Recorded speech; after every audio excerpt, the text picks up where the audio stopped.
Okay, so much is going on in the country. We've had a terror attack in Boulder, Colorado. We've had a Chinese nationalist who came into the country trying to release some kind of foreign agent onto the American public. I want to go through this as well as what is Lindsey Graham doing over in Ukraine when he's supposed to be on break, taking care of his own constituents. To help me go through all this, I have Charles Marino.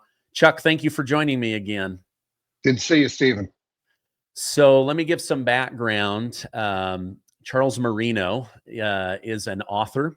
He has a book, Terrorists on the Border and in Our Country. Sadly, his book predicts a lot of what we're going to go through today. He's also a national security expert, writer, and author. I want to jump right into this. I read this yesterday. It was disturbing to me. Looks like the Biden White House ordered the destruction of many key pieces of evidence surrounding the assassination attempts on Donald J. Trump. Does that shock you that we would find that out, that they would try to bury and destroy information about these horrible attacks? I know that they're in the past, but I worry for the president's life today. Yeah, I mean, look, with all of the threats that are out there, especially against President Trump, you would hope that the U.S. Secret Service would have everything that it needs in terms of resources and from the Department of Homeland Security. And so, under the Biden administration, I'm not so sure that that was the case. And so it may have been or seemed to be in their best interest to destroy some of this evidence that would have pointed the finger right back at them, meaning Secretary Mayorkas and the administration, for not supporting an agency with the important mission of protecting the life of not just the sitting president, but also at the time, the leading Republican nominee and former President Trump. He was facing a lot of threats, specifically from state actors like Iran, and also domestically here from the left, from these radicalized groups on the left. And so to not be giving him the resources that he needed, which was always the accusation by the Secret Service, is problematic. So, does this surprise me that this story is coming out now? Absolutely not. Okay. I'll get into another one that they tried to bury, and I want to get to these terrorist attacks that we're seeing. But first, somebody that my audience doesn't particularly care for is Senator Lindsey Graham. I'm trying to help the guy that's running against him to win. So they're on another break. They haven't really got much done for Trump and the American people. And they're supposed to go home and now deal with their local constituents. What does Lindsey Graham do? He immediately jumps on a plane to go make sure that Ukraine's borders are secure. He's walking around as if he's President Trump, saying, we're going to put 500% tariffs on China and Russia. We're going to attack you. We need to go further. I keep wondering, what is this clown doing? He's over there, and now we've got people that are digging in. In the 2 days that he has been in Ukraine, he's racked up $411,000 in bills. This is more than double his annual salary. What are your thoughts on him calling for attacks on Russia, pretending to be the president to put these massive tariffs on Russia, not caring about the Americans as much as the Ukrainians? Your thoughts on all of that? Yeah. Well, first of all, he's not that bright of a guy considering all the money we've given to Ukraine, and he can't figure out how to get hotel rooms comped. So that's a problem, and that should be illustrative to the American people of what we're dealing with. Look, I'm doing this from South Carolina right now as we speak, and this guy's been completely absent for this state. Instead, what he's doing is he's in Ukraine, promising vast amounts of taxpayer money, billions and billions of dollars. He's over there stirring the pot, bringing us closer and closer to World War III. basically undermining the efforts of the Trump administration to bring this war to an end. And yet he's consistently reelected in this state. And for the life of me, I can't figure out why. But this is a problem that goes well beyond South Carolina. We see it in sanctuary states and cities where they just keep electing the same horrible choices over and over and over again. So one must ask, why is Lindsey Graham so interested in Ukraine? And I think a lot more digging needs to be done. I agree. You make a good point. Like, if he's doing such a great job, why wouldn't Ukraine put him up? Instead, they hit the American taxpayer with a Yeah. $411,000 bill. It's very, very No, bizarre. yeah, I don't get it. Yeah. Tell me what you know about this Chinese nationalist up in Michigan, and then I want to talk about the Boulder, Colorado attack on Jewish protesters that's now being labeled a terrorist attack. Yeah, again, look, I think we're seeing big problems with this student visa program from the Biden administration's handling of it. A lot of threats that were allowed into the country with zero vetting from places like China or the Middle East, from special interest locations. The latest report coming out today is that a University of Michigan Chinese national student here on a visa was arrested by the FBI for attempting to sneak in a pathogen into the United States. Now, look, the CCP, the Chinese Communist Party, plays hardball with its own citizens, as we know. And even if these students are coming here on student visas on their own, as we saw not too long ago down in Stanford, the CCP will attempt to turn them into spies and bad actors. And they'll do that by threatening not only the Chinese national student here on a visa, but also their families that remain back in China. So I'm not saying that all of these kids, all of these students come into the US with bad intentions. However, we have to look at the Chinese Communist Party and the government and realize and wake up to the fact that we are allowing people in from our number one adversary, China. And look, we've seen a 3,500% increase in middle-aged men from China that were allowed to come into the United States during the Biden administration, stroll across our borders. I mean, the Biden administration has literally embraced every single threat from around the globe and allowed them to come into the country.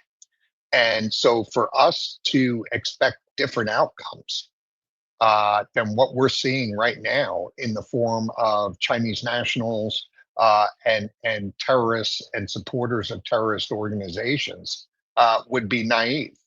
And so we've got a big problem in this country right now, a very big problem. I don't think the American people truly realize what a disadvantage the actions of the Biden administration have put us in terms of protecting the homeland and protecting the American people. Yeah, Tom Homan said yesterday on Fox News that every day he wakes up now wondering, are the people that came in under Biden, are we going to see another 9/11, or are we going to see these local attacks like we saw in Boulder? Tell my audience what Yeah. you know about the Boulder, Colorado situation. Again, an Egyptian national who came into the country on a tourist visa, a what's known as a B2 tourist visa, overstayed that visa, then put in a bogus claim of asylum. Uh, and while that claim of asylum was being verified, the Biden administration went ahead and gave him a work authorization, all of which that has expired. So he's truly in the country now illegally. But if I had to put it best, I would say this is an example, and there's many more just like this guy, who have gamed an immigration system that was allowed to be gamed under the previous administration, to the detriment of the safety of the American people. There was no vetting of this guy that went on. Now, luckily, ICE is moving aggressively. They've picked up the wife and other family members. I think there's a total of 5 now, and have prioritized them for deportation. But Tom Homan's been doing this a long time. I've known him a long time. He knows what he's doing, and he's not the only one that wakes up every day thinking, is today the day where the United States is hit with another terrorist attack because of the policies of the last 4 years? I do the same also. And we're going to continue to see situations like Boulder and others like we see play out across some of our college campuses, where you have people supporting terrorist organizations like Hamas and Hezbollah and Al Qaeda and ISIS. This is going to get worse, unfortunately, before it gets better. Okay. I think you would agree with me. President Trump has done a lot in 120 days or so. Most people are happy. He's holding his approval rating with MAGA, and he's rising in approval with Democrats. Democrats are crashing. We'll talk more about that in a minute. But when he went to speak in Michigan and Pennsylvania, they started asking around, what is the number one thing that Trump has done that impresses you?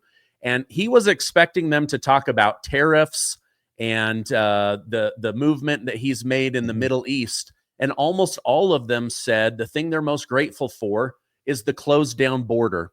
So we're seeing illegals not coming in, criminals not coming in, murderers, rapists, the fentanyl is down. Now you've got the Washington Post putting out articles saying, we don't know why fentanyl has mysteriously dropped. It's a miracle. No, it's not. It's President Trump's border. Your thoughts on what he's done at the border? Yeah, I mean, look, absolutely. To regain operational control of the southwest border in the short amount of time that the Trump administration has done it is extraordinary. And I think the number one thing that the president did, and rightfully so, was call this what it is, this border crisis, and it's a national emergency. And the actions that he's taken reflect that. And I think, look, absolutely. Did CBP and ICE need the assistance of the military, the National Guard, and active military down there at the border? Absolutely. Certainly they did. It frees up the law enforcement resources to do the jobs that they weren't allowed to do under the Biden administration. It also provides a great deal of deterrence down at the border. But the other thing they've done too, this is not just one thing, physically securing the border. You've got to have the multifaceted approach, which the Trump administration does, and that is stronger diplomacy. You need to go at China with sanctions. China, the primary contributor to the fentanyl crisis.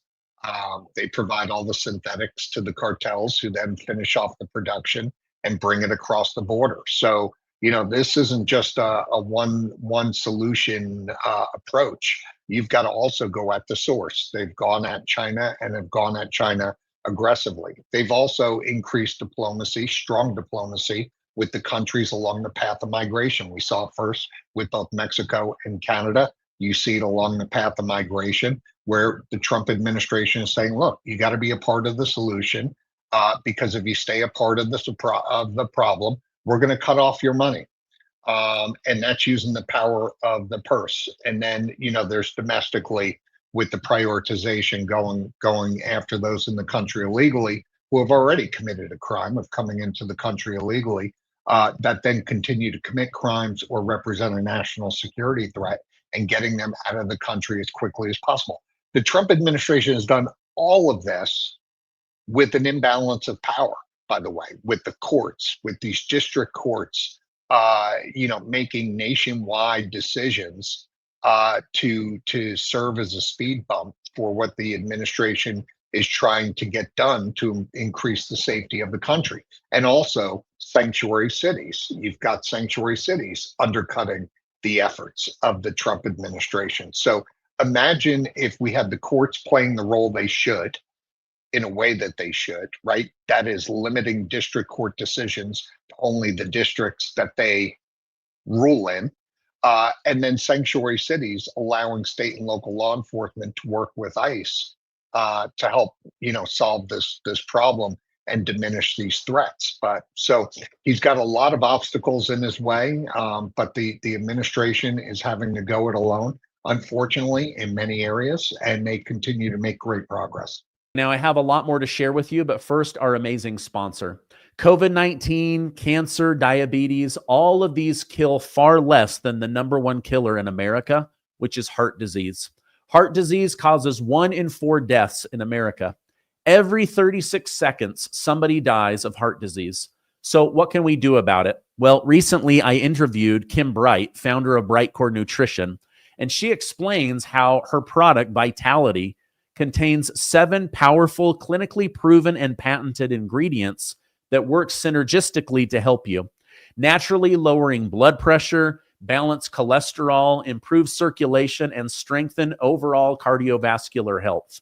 This powerhouse supplement comes in a capsule, which includes microactive CoQ10, which my cardiologist recommended, vitamin K2, grapeseed extract, and so much more that gives your body everything it needs to help your heart pump strong for many years to come.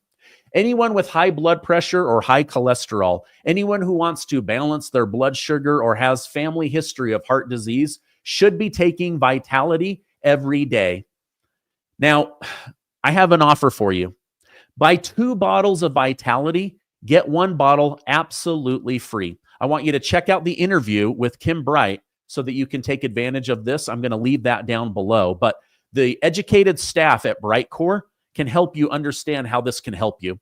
Now, if you want to get up to 50% off plus free shipping, instead of using the website below or the QR code, just give them a call at 888-908-4425. Let me roll a clip and then let's react to it together. Well, I'm a huge fan of border security, and I know that border security and immigration policy are really different issues, and that even a lot of Democrats who want, I guess you could say, open immigration, agree that we need secure borders. It's truly a bipartisan or nonpartisan issue, regardless of what the spicier talking points from one party or the other might say. We need to know who's crossing our border. We need to know when sex trafficking, when human trafficking, when drug trafficking, when arms smuggling, when cash movements back and forth are going across our border. You're right, Anduril has hundreds of towers deployed on the southern border. We're covering about 35% of the southern border now. I think it is so refreshing to have a president who understands that border security is not a problem to be managed as if it's some kind of act of God or a natural disaster that you can, at best, slightly temper. It is a position that we can hold. It is an outcome we can secure. We can have a border where we know everything that's crossing back and forth. We can have a border where we control what comes into our country and what leaves our country. And I think that the recognition of that, seeing the success we've seen in the border security mission over the last few weeks has been fantastic. Now we need to figure out how to do it at a cost that's reasonable without having to surge quite so many people, particularly our brave men and women. Okay, so that was the guy that created the VR goggles. He's now got these towers down there. They've got drones, military. You mentioned the word operational control. Alejandro Mayorkas admitted we do not have operational control. I mean, he kind of lied about it to Congress. I hope that he will be pulled in at some point. But are they doing enough? I bring military people on that say enough isn't being done, but then I see the numbers coming from Tom Homan, and it seems like the border is pretty well locked down. Your thoughts on that? Well, we needed to surge resources to gain the operational control of the border. Now you see in the big beautiful bill that's with the Senate right now, the money that is needed to hold that, right?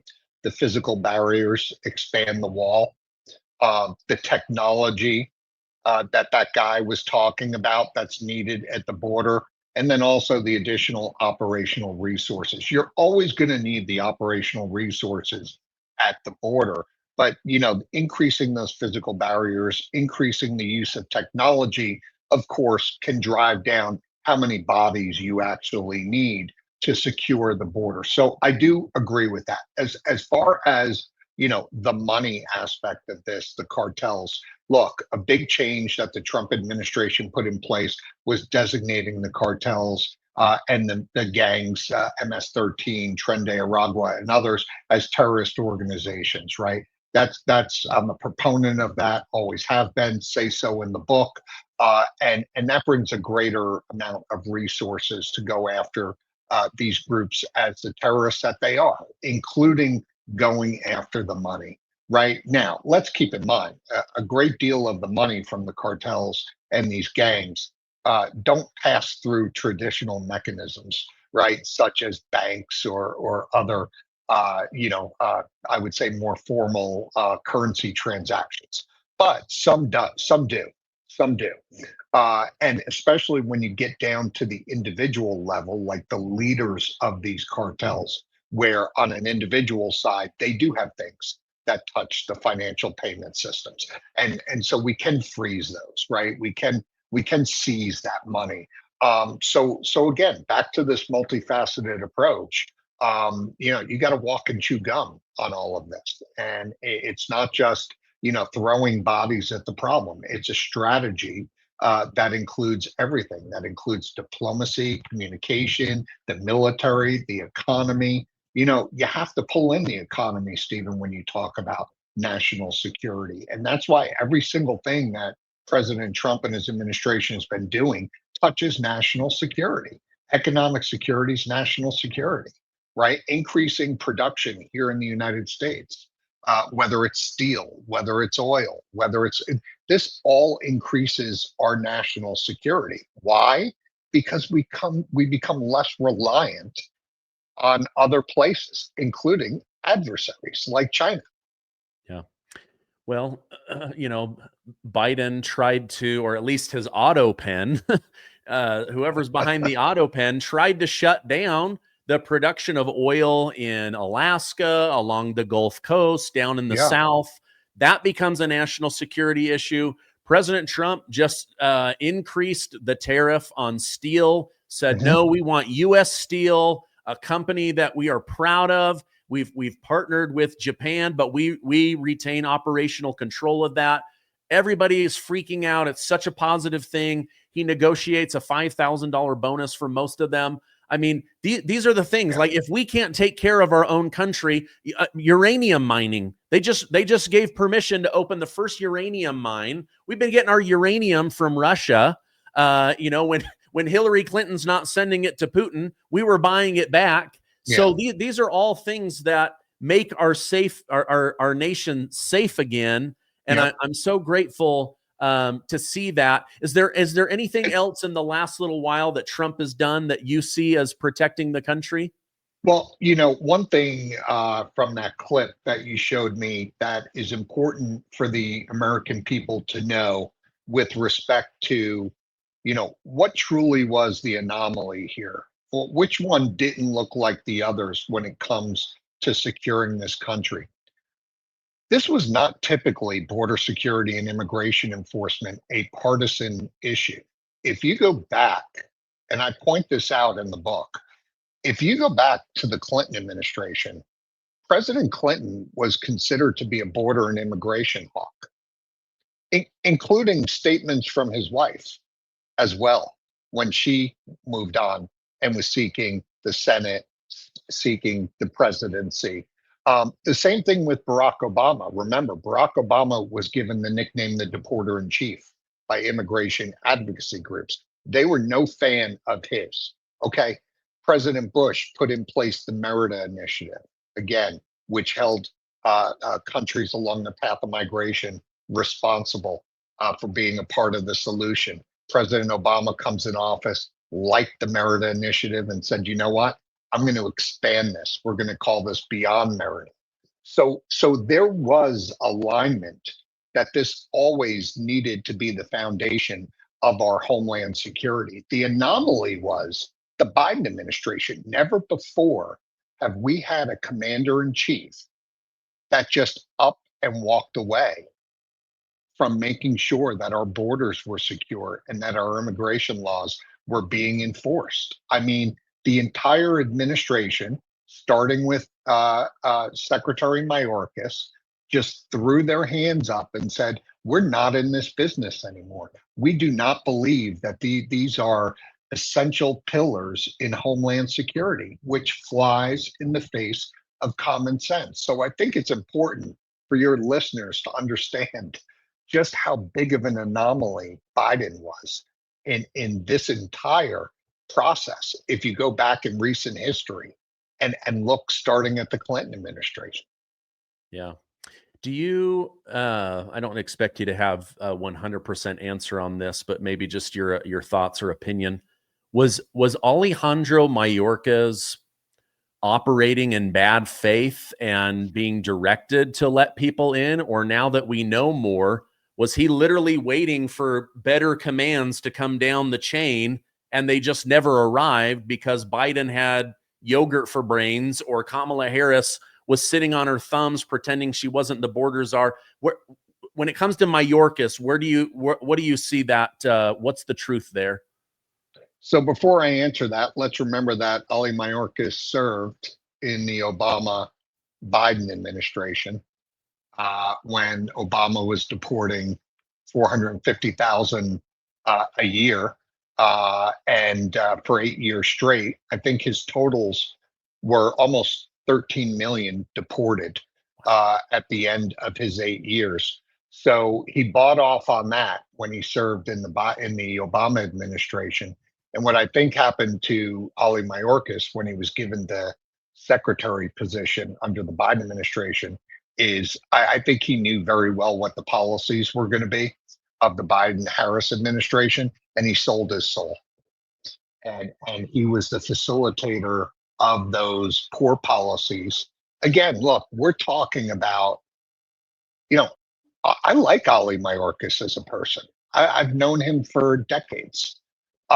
We're talking about somebody that was a former United States attorney, former director of citizenship and immigration services, was the acting deputy secretary, was the deputy secretary and the acting secretary previously under the Obama administration. So I can tell you that he's a smart guy. And he knew from the start that this wasn't Homeland Security. What he decided to do was it was a power grab. He had the position he always wanted. And like I said, he sold his soul. And he knew that the policies that the Biden administration were forcing him to implement were not going to keep the country safe. And instead of walking away saying, "I can't do this in good faith, this is going to make the country a very dangerous place," he stayed there for 4 years and carried their buckets of water. And he's got to live with that, Stephen. Yeah. He's got to live with that. Well, I know a lot of people would like to see him called in and forced to testify again. I mean, putting it the way you did, this is a guy I know. He's smart. Look at his position. Look what he did under another president. Now, that makes me think, okay, did Merrick Garland, the head of the Justice Department, did he also sell his soul? Because he was behaving like going after a former sitting president, all of these made up charges, like the whole thing just seemed like bananas covering it. But now with some distance from it, it seems even crazier. It seems purposeful and like they sold their soul out. Power has a way of doing that. Power, if it's handled the wrong way and it's sought too aggressively, has a way of making people make ridiculous decisions that they would have never have made before. And look, I think at the end of the day, I mean, this kills their reputations. I mean, you were a Secretary of Homeland Security in Mayorkas. You were impeached by the House in Congress, and you've made the country you basically turned the country into Europe. And now look at all the threats. Look at all of the bad things that are happening in the United States. And you played a key leadership position in making sure that all those policies were implemented. You, as the Secretary of Homeland Security, forced CBP and ICE to walk away from their enforcement division and responsibilities and become a processing center to change the demographics of the United States for future votes of the Democratic Party. There's no other answer. When I say this, and I've said it consistently from the start of this, there is no other answer as to why the Biden administration allowed this to happen, other than to change the demographics of the country in an effort to secure the vote for Democrats for the foreseeable future. That's the answer. And know what the thing is, Stephen? Look, I've argued this point with Democrats. Nobody can prove me wrong. I think they're confused by it. They've got no leader, they've got no unity, they've got no message. Their only message is that Donald Trump is bad. But then the American people, you ask the American people, and they're like, which part? My food is getting better, my gas is getting better, the country's safer. We're not sending, ridiculous amounts of money off to different wars. So I think they're losing the American people. Let me show this other clip from Senator Barraso of Wyoming. He kind of alludes to the same thing. Democrats oppose all of these improvements to our nation. Why are Democrats for open borders? I wish they'd come down and explain it. Why are Democrats for a $4 trillion tax increase? I'm waiting for them to speak up. Why are Democrats for taxpayer-funded health care for 1.4 million illegal immigrants? I'll tell you why. It's because they're absolutely out of touch with the American people. Absolutely out of touch with the American people. They want illegals on Social Security, Medicare, Medicaid, the ability to vote. It's racist if you bring any of this up. They want the borders flooded. They voted against border security. They voted against it's insane. All of the things they voted against. Your thoughts on what he said? Well, I mean, look, that's right. Why would Democrats want open borders? We touched on that, right? There's no defensible answer to that. It is what it is. It's very clear to anybody who wants to look at it honestly. As far as the increases in taxes, of course you have to have increases in taxes if you want to help fund all of these illegals that you're allowing into the country.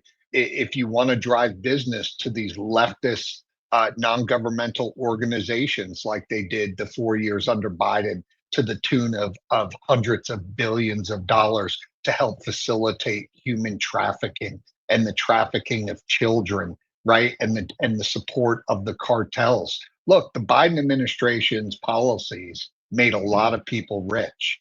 Unfortunately, who did it make rich? It made their friends at the NGOs rich. It made the cartels rich. It made China rich. If you look at it, it made everybody that doesn't want to see the success of the United States rich. What the people it didn't make rich were true Americans that are here legally, that pay their taxes, that follow the laws, and that live their lives, the way the American dream wants people to live their lives. And so these were the priorities. This is why Democrats continue to die on the Hill in defending gang members, defending the cartels, shielding and protecting the most dangerous amongst us that shouldn't even be in the country to begin with. Look, Boulder, Colorado, right, where we had this terrorist attack. The guy wasn't from Boulder, but Boulder, a sanctuary city, right? And so, we're going to see that these events that take place are taking place primarily in sanctuary cities because these national and security threats and criminal threats can reside there in peace. Even if they get arrested, they know they're never going to be turned over to ICE for deportation. That's why you're seeing ICE having to go it alone with other federal agencies in these sanctuary cities. The operation they just carried out in Massachusetts, 1,500 illegals, primarily criminals and national security threats arrested to be removed from the country. There was no state and local law enforcement support for ICE and these other federal agencies during these operations. They're prohibited from assisting in immigration enforcement actions, making ICE's job much more dangerous, right? And much more complex. Yeah. Wow. Okay. Final thing, Chuck, I Mhm. appreciate you coming on. Yeah. Cory Lewandowski, a Trump Mhm. advisor, said on the Benny Johnson show that they now have evidence that Biden, the White House, and the staff around him purposely buried or mislabeled known terrorists coming across the border because they were afraid the mainstream media would announce how many terrorists had come into the country. Your thoughts on them trying to destroy that information? Yeah, again, another no surprise. This is exactly why we don't have an exact number of how many illegals came into the country. We have to guesstimate it at 15 to 20 million. Same thing with those on the terrorist watch list, right? The administration and Democrats used to squirm every day those numbers were going up, right? We knew they were much higher than what was being put forth, and that they were gaming the system. The Biden administration was playing a shell game with this information the entirety of their administration. They were using it to try and fool the American public that what they were doing wasn't as bad as what we knew it to be. And as a result, the other thing is we also knew that there was no vetting going on. And this started with the failed withdrawal from Afghanistan when 5,000 of the wrong people that got aboard those planes were let loose into the United States. And 2 weeks later, the FBI was looking for 2,500 of them in the interior of the country. The vetting is only as good as the systems you vet against. And many of these countries, special interest locations, just do not maintain or share information the way we do here in the United States. So you can't tell me that as these people are coming to the border that we're thoroughly vetting them in 72 hours. We're not. It wasn't happening. It was a lie to the American people to give them the illusion that it was. And again, today, we're seeing the results, unfortunately. Again, you can't expect different outcomes than what we're seeing right now. And what we're seeing right now is much worse. It's much worse in the shadows than what we know. We're just seeing the tip of the iceberg, which is why, you know, ICE and other officials should be praised for moving as aggressively as they are right now under the Trump administration. But there's limited resources, which is why they're prioritizing their efforts in the way that they are. So is this one of the reasons that they're trying to block the big beautiful bill? I know there's mixed feelings. There's a lot of good there. There's some of the old that they're just got to work through Yeah. the system. But if they can now use judges to block Trump on a legal standing, and then dry up the funds to get their future voters removed from the country, to me, this just Yeah. seems like a chess move in order to block Trump from doing what he was voted in for. Oh, absolutely. They Democrats do not believe that there was a mandate. They refuse to accept that. I've testified before Congress on this issue multiple times as recently as 2 weeks ago. And I can tell you, sitting there, it is amazing to me that Democrats just live in this fantasy land, that there was not a clear mandate given to clean this mess up that was created by the Biden administration. And you're starting to see the Supreme Court, as they're starting to make decisions, they're starting to support the president. Um, and you can see some on the left are even coming on to the right side of these issues because the president does have authorities under the Aliens Enemies Act. If you see who was let into the country in the numbers that they were allowed in, this is an invasion. We did have governments like Venezuela directing the worst of the worst to come to the United States and take advantage of the open borders. So, the president does have authorities as the leader of the executive branch to enforce the laws of this country with the laws that are on the books. And these district courts, again, have been serving as significant speed bumps, but the Supreme Court needs to start making decisions. I wasn't happy, recently when the Supreme Court said there needs to be due process for illegal immigrants. But we don't know what that is. We're going to send that back to the Fifth Circuit so they can define what that is. No, this is kicking the can down the road. If we identify somebody that's in the country illegally and it's confirmed and they're in here, again, committing more crimes or representing a threat to this country, they have to be removed. That's the due process. Yeah. Well, that's what I voted for. I know that's what I voted for. Yeah, that's what my audience wants. Charles Marino, security expert and author of Terrorists on the Border and in Our Country. If people want to get a copy of your book to better understand this, where's the best place for me to push them? Yeah, the book's still available on Amazon. And I can tell you there's a lot of people that are out there still getting the book, still interested in understanding how in the world did this happen. And this book will explain that and much more to anyone that wants to read it. Okay. I'm going to put a direct link to Amazon as well as to your X account. Thank you. Is there anywhere else that people can follow you online? Sure. CharlesMarino.com is my webpage and tells you all about me. And I've also been doing a lot of speaking engagements as national security is becoming more of a priority. And it's impacting a lot of individuals and businesses and other organizations. Okay, great. Well, I'll put that direct link Thank you, down Steve. below. Thank you for coming on. I hope you have a great rest of your day. Always good to be with you. Thanks for the invite.